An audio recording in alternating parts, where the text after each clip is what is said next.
Hey Leute, ich bin Jan von Sportsman Target und heute dreht sich alles um Budget Loadouts.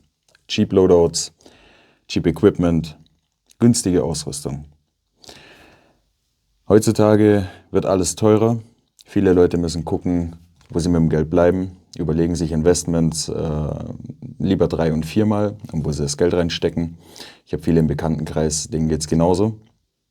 Und darum haben ich und Daniel uns gedacht, wir stellen euch heute einfach mal im Doppelpack günstige Ausrüstung vor.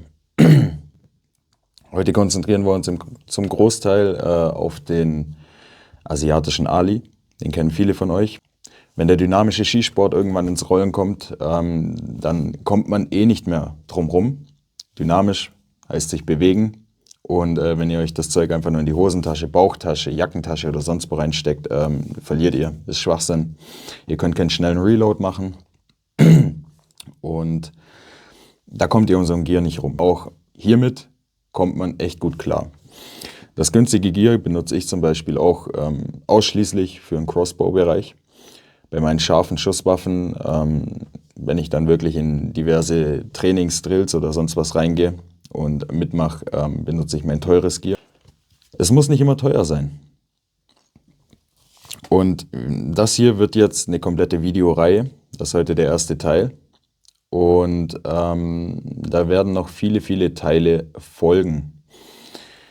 Ich hoffe, oder ich nehme sehr stark an, dass da für viele was dabei ist, was sie brauchen können. Wir schauen auch, dass wir so gut wie alle Artikel, die wir finden können und zurückrecherchieren können, in der Videobeschreibung für euch verlinken. Da müsst ihr nicht lange rumsuchen, ihr findet die direkt. Ich entlasse euch jetzt gleich ins Intro. Danach wird euch der Daniel ein paar Sachen vorstellen. Und wir sehen uns im Anschluss wieder. Und dann stelle ich euch hier noch ein bisschen was vor, was der Daniel nicht in seinem Part drin hat. Ja? In dem Fall sehen wir uns gleich wieder.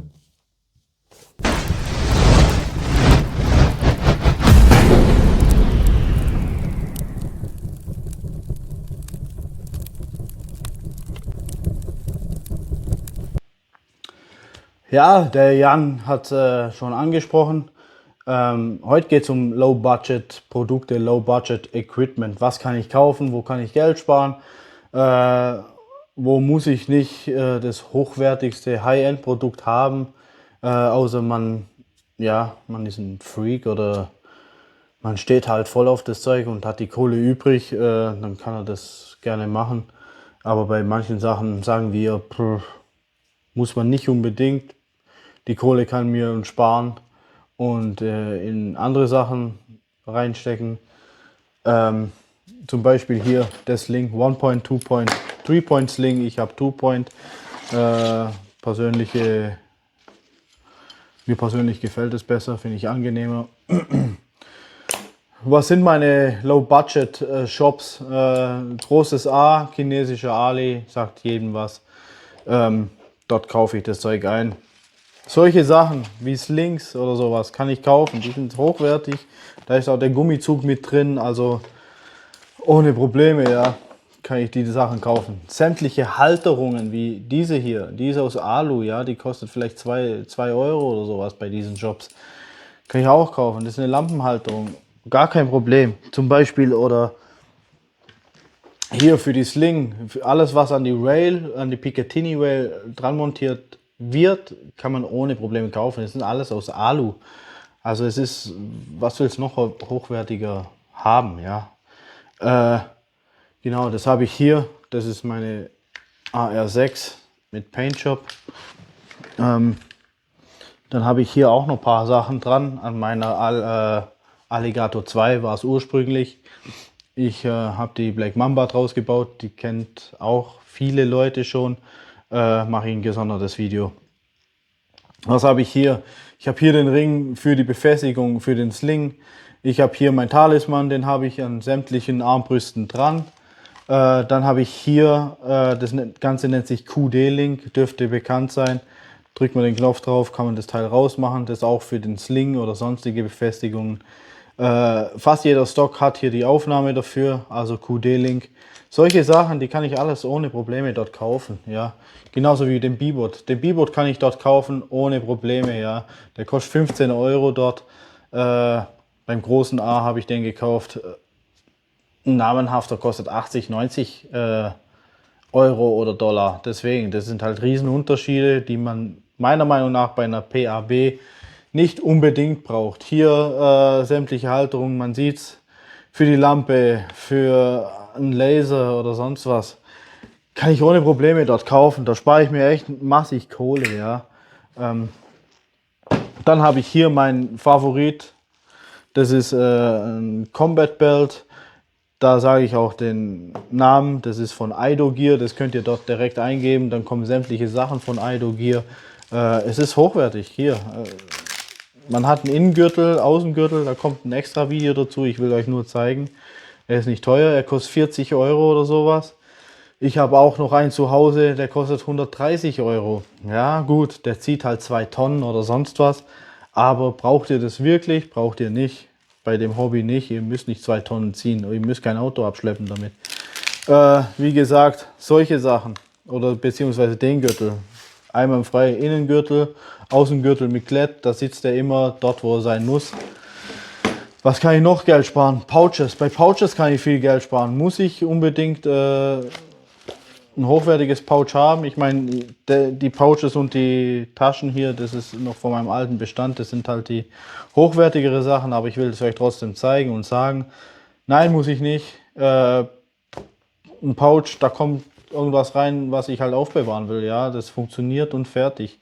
Muss ich nicht unbedingt das teuerste nehmen, kann ich auch vom Low-Budget-Shop kaufen.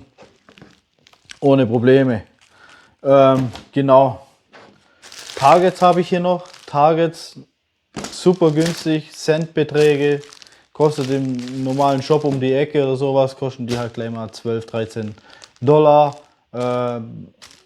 Dort im Shop kosten die ein paar Cent oder einen Euro oder was für 5 Stück oder sowas. Solche Sachen kann man ohne Probleme kaufen. Dann kommen wir hier zu meinem persönlich wichtigsten Ding. Pfeile. Meine Pfeile, das wird hier irgendwo eingeblendet, entweder hier, hier, hier, hier, hier, ich weiß es nicht. Irgendwo wird es eingeblendet oder verlinkt, da kommt ihr zu meinem Pfeilbau-Video von Sportsman Target. Es sind alles Low-Budget-Shop-Sachen, ja. Ich habe hier eine Wolfram-Spitze, das ist meine persönlich favorisierte Spitze, ja. Ich schieße dagegen Beton und sonst was.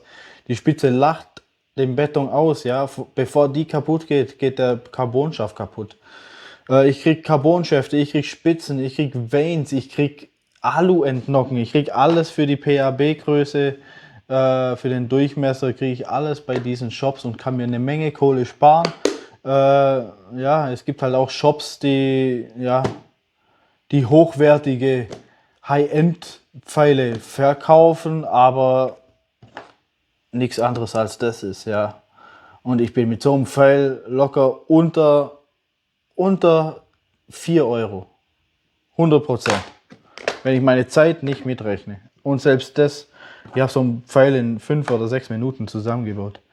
Wie gesagt, hier sämtliche Spitzen, ja. Sämtliche Vanes. Weiß, blau, weiß, alles dabei. Hier Adapterstück, damit ich auf meine einschraubbaren Spitzen komme, die Standardspitzen, wo man einschrauben kann. Hier ganzes Fach voll mit diesen Alu-Endkappen, also ja. Hey, ich bin Schwabe, da blüht mein Schwabenherz auf, ganz einfach. Aber ich bin kein klassischer Schwabe, ich gebe mehr Geld aus, als ich spare. Von dem her, aber trotzdem, ja, ist im Blut und man weiß, wo man Geld sparen kann und wo nicht. Ja, genau. Das war's also sozusagen von mir. Was ich sagen wollte ist, Textilien wie Klamotten, T-Shirts oder sowas, ich persönlich würde das jetzt nicht kaufen. Genauso wie Optiken oder sonst Visiere oder sowas, Red Dots oder so. Da kaufe ich mir lieber was im mittelklassigen bis hohen Preissegment. Da habe ich dann was Vernünftiges, weil solche Sachen kaufe ich nur einmal. Und Klamotten, die sind meistens Synthetik, da schwitzt man sich nur den Wolf ab. sowas würde ich jetzt persönlich nicht kaufen. Ja, das war's von mir. Wie gesagt, ich habe jetzt nicht mehr da. Der Jan wird euch mit Sicherheit noch mehr Sachen zeigen können. Der hat noch mehr Sachen da. Ja, dann wünsche ich euch viel Spaß und dann, man sieht sich bis die Tage. So, da sind wir wieder. Wir fangen jetzt mal an mit zwei Pouches. Die habe ich beim Online-Riesen mit dem A gekauft. 2 Euro. 20 Euro. Beide zusammen 20 Euro. Eine alleine, in dem Fall 10 Euro. Ja. Die haben 2 Fächer. Die Fächer sind groß. Genau dieselben Pouches bekommt ihr auf Ali, dem asiatischen Ali, für, ich glaube, 3 Euro pro Stück. War ein Fehlinvestment, was ich beim großen A gemacht habe. Habe mir viele bei asiatischen Ali gekauft, super Teile. Das hier dient mir als EDC. Ich habe hier vorne zum Beispiel Medic drin. Ich habe 2 Kinder und das Ding habe ich immer dabei. Hinten mein Cardholder, Stift. Da kommen noch manchmal andere Sachen rein. Vorne kommt oft noch mein Schlüssel mit rein. Kubotan, immer mit dabei. Wolfgang-Messer, nicht unbedingt Low Budget, aber geht noch, hält sich in Grenzen. Super Teil, absolut geil. Kennen viele von euch wahrscheinlich nicht, auch den Inhalt wahrscheinlich nicht. Das hier ist eine Pouch für ein Tourniquet. Ein sehr wichtiges Utensil, meiner Meinung nach, gerade beim Wandern oder ja, Outdoor-Aktivitäten. Ich bin großer Fan von haben und nicht brauchen, als brauchen und nicht haben. Ja. Tourniquet, Patches bekommt ihr da auch, denke um die 2 Euro pro Stück. Das Ding ist auch ziemlich geil. Ist im Prinzip, man kann Pistolenholster drauf machen. Das ist fürs Bein. Die Schlaufen hier werden am Gürtel festgemacht. Das am Bein. Dann habt ihr schön stramm sitzen, könnt ihr ein Pistolenholster, Messerholster, ihr könnt eigentlich alles ranmachen, was ihr wollt. Ist noch ausgestattet mit einem Gummizug. Passt sich super an. Dann haben wir hier noch eine Dump Pouch. Eine schöne Dump Pouch. Passend zu unseren Magazinen, die machen wir gleich. Die ist dafür da, Magazine zu dumpen, zu droppen, dass ihr die nicht wegwerfen müsst, sondern dass ihr die einfach reindroppen könnt. Ihr droppt im Prinzip, ihr nehmt das Magazin, droppt das rein und beim Zurückgehen zieht ihr das nächste Magazin und seid ladebereit. Ja. Gibt es Kniffe und Tricks, das werden wir auch noch alles durchgehen, dann im taktischen Bereich, was Waffen angeht oder Armbrüste, vorzugsweise Armbrüste, da wir beide auch viel mit Schusswaffen zu tun haben, das bei mir sogar im Beruf liegt, werden wir euch das auch noch zeigen. Dump Pouch, sehr, sehr gut, sehr, sehr praktisch, qualitativ von den Materialien, Verarbeitung, für die Preise absolut super. Ich glaube, jede Pouch hier kostet so um die 2 Euro. Manche 1 Euro irgendwas, 1,60 Euro, die anderen kosten vielleicht mal 3 Euro. Das ist auch einfach eine Standard-Pouch. Wir haben hier noch Molleaufnahme. Seitlich kann man noch Molle festmachen. Es ist ein großes Bag hier drin.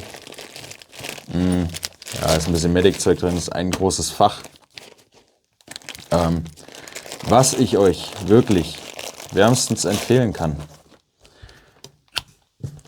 sind diese medizinischen Scheren. Die sind brutal scharf. Ihr kommt durch jeden Stoff durch. Die sind dazu da, dass man mal Klamotten aufschneiden kann, eine Jeans durchschneiden kann. Die sind extrem gut. Ich glaube, dafür habe ich jetzt 1,30 Euro gezahlt. Könnt ihr mal selber nachgoogeln, was ihr hierzulande für das Ding zahlt. 1,30 Euro. Absolut geil. Richtig, richtig gut. Und qualitativ, du kommst durch jeden Stoff. Ich habe das Ding tot getestet, absolut geil. Dann gehen wir mal auf die Magazin-Pouches ein. Das hier ist eine Magazin-Pouch, ein Dreier-Stack. Die kommen normalerweise vorne an Westen ran. Und da hier einige das Problem gesagt haben, dass man hier zum Beispiel bei den hohen Stoffpouches hängen bleibt mit unserer DFP. Ja, ich finde die unvorteilhaft, vor allem wenn man sie am Battlebelt hat, weil ihr müsst die hier rausfriemeln. Finde ich komplett beschissen tatsächlich. Würde ich gar nicht benutzen. Viele davon rumliegen, benutze ich kaum. Low-Profile-Magazintaschen, ja, absolut geil. Und damit habt ihr das Problem nicht. Die rutschen nicht raus. Die sind komplett fest da drin. Ihr braucht auch ein bisschen Kraft, um die wieder rauszuziehen. Komplett egal, wie rum ihr die Magazine da reinsteckt. Die gehen immer rein. Die kommen immer wieder raus. Und die sitzen wirklich fest. Also da passiert nichts. Ihr könnt rennen, ihr könnt springen, ihr könnt kriechen. Die werden euch nicht hier rausfallen. Könnt ihr hier noch straffer ziehen, lockerer machen, wie ihr das gern habt. Die sind überall schön gummiert, darum halten die Magazine auch 1A. Die hier, genau wie der Dreierpack, sind für AR-15 Magazine, AK-Magazine, die passen hier alle super rein. Mit den Magazinen, ihr seht, Low Profile, niedriges Profil, ihr könnt die richtig schön packen. Ihr könnt die packen, rausziehen, laden. Absolut geil. Favoriten, absolute Kaufempfehlung. Die Teile sind sehr geil und qualitativ wirklich super. Der Gürtel, eine Art Cobra-Schließe, komplett Vollmetall. Auch so als Gürtel einfach geil. Hält super. Ich nehme den tatsächlich, ich habe viele davon, ich nehme die auch als Alltagsgürtel. Der Gürtel hat, glaube ich, 3 Euro gekostet. Also, und hält bombenfest. Auch das Gurtmaterial echt super. Den Klettflausch habe ich selbst aufgenäht. Für die Battlebelts. Auch hier der Battlebelt kommt übrigens mit dem Molle-Aufnahmesystem an sich. Ich habe hier genähtes Molle-System. Ich mag die einfach mehr. Daniel hat euch ein gelasertes Molle-System gezeigt. Auch cool, ist aber nicht so mein Ding tatsächlich. Hier kann man immer wieder, wenn was abreißt, kannst du wieder hinnähen, fertig, bam. Gestaltet sich beim gelaserten oft schwieriger. Genau, meine Favoriten sind die genähten. Hier auch wieder Nachbau einer Cobra-Schließe. Die gibt es auch mit Alpin-Zertifizierung. Das heißt, das sind dann Klettergurte. Ihr könnt mal googeln, was die Cobra-Schließen eigentlich kosten, ja, und die Gürtel. Brutal. Das hier ist jetzt Plastik. Kunststoff. Trotzdem unglaublich stabil. Hält eigentlich alles aus, was ihr so macht im Sport mit den Dingern. Die sind super. Dann gibt es noch so kleine Attachment-Sachen. Hat euch Daniel auch ein paar gezeigt. Das ist zum Beispiel einfach nur, um Handschuhe festzumachen. Könnt ihr hier unten reinklicken. Könnt ihr hier aufmachen. Reindrücken. Festziehen. Und hier oben befestigen. Oder eben hier unten. Sehr geil, kann man auch an Rucksäcke machen. Oder überall, wo ihr sonst wollt. Ich habe Mechanics-Handschuhe. Einige Originale. Die passen mir ganz gut. Das hier sind auch Mechanics vom asiatischen Ali. Die sind mir ein bisschen zu groß. An sich ganz gut. Die sind hier gummiert, die sind hier gummiert. Gut ist, dass die Arbeitsfläche hier gummiert ist. Bei meinen Handschuhen schneide ich eigentlich immer den Triggerfinger ab. Das sind aber Vorratshandschuhe. Ich habe einige davon. Das mache ich dann, wenn es soweit ist und ich die brauche. Ganz gut, aber bei den Mechanics greift zu den Originalen. Die sind deutlich besser. Was ich geil finde, sind diese Handschuhe. Die sind zwar innen glatt, aber ihr habt hier die Option. Die sind halt wirklich sehr passgenau, ja. Ihr könnt einmal hier enger machen und ihr könnt hier lockerer oder enger machen. Das heißt, die Dinger sitzen bombenfest, zumindest bei mir. Ich habe etwas kleinere Bärenpranken bis, ja, ich bin irgendwo zwischen kleine Bärenpranken und große Frauenhände angesiedelt. Passen absolut geil. Nehme ich als Arbeitshandschuhe, nehme ich als Outdoor-Handschuhe. Die haben mich, glaube ich, lass mich nicht lügen, 2 Euro gekostet. Ich habe sehr, sehr viele davon. Ich habe die in Sand, Schwarz und Oliv. Sehr viele.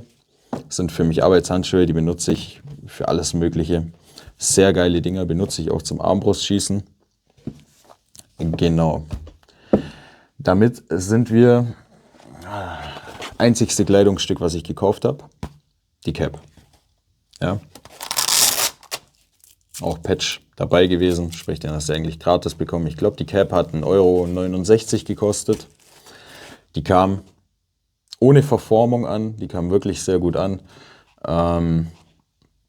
Ich dachte, die kommt kaputt an, Schild verbogen, das hier eingedrückt, alles, aber hier waren Schutzplastikteile dran befestigt, die das in Form halten. Und wirklich, wirklich geil, dass das Ding geil ganz ankam. Ja, dann sind wir eigentlich durch. Wir können gerne im Detail noch auf verschiedene Sachen eingehen. Das werden wir sowieso. Wir werden verschiedene Setups von Bells zeigen. Günstige Setups, teure Setups. Unsere persönlichen Bells, wie wir uns die gestaltet haben. Weil Muscle Memory ist da ein großer Punkt. Extra Themen, die werden wir auch noch abhandeln, ja. Aber das soll's erstmal gewesen sein für heute. Und auch viele in unserer Szene, viele Händler, die euch Qualitätssachen vorgaukeln, sage ich mal. Hohe deutsche Qualitätssachen. Lassen in China fertigen. Ja? Immer drin behalten. Immer dran denken. Und dann wünsche ich euch erstmal einen schönen Abend, schönen Tag, je nachdem, wann ihr das Video schaut. Und bis zum nächsten Mal. Ciao.